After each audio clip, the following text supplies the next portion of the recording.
no norte geográfico, tem um polo sul magnético, por isso que o norte vai apontar, ok?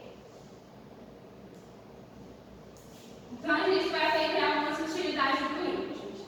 O ímã ele tem vários formatos. Encontramos ímãs em formato de barra, ferradura, circular e disco. Cada um tem a sua função diferente. O de barra, a gente tem os polos separados para posições direções diferentes. Temos um lado sul e um norte.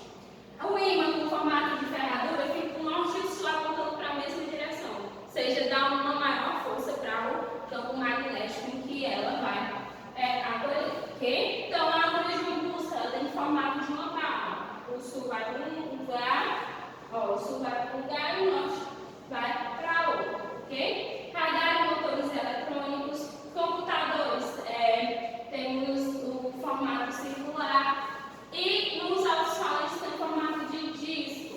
O ímã nos alto-falantes vai funcionar dessa maneira. Ela vai pegar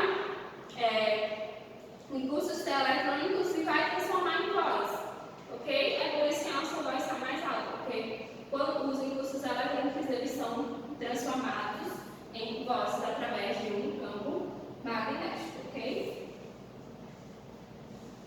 E por último, a eletroímã, que é uma ímã que a gente liga e desliga, por exemplo, que é uma ímã artificial. Então, como é que vai funcionar essa eletroímã? Se eu ligo uma barra de ferro enrolada a um fio de cobre a uma fonte de energia, no caso que são pilhas ou baterias, a eletricidade ela vai passar pelo ferro e o fio de cobre ele vai possuir um campo magnético. Então, é por isso que eu chamo de eletroímã. É uma que funciona como uma energia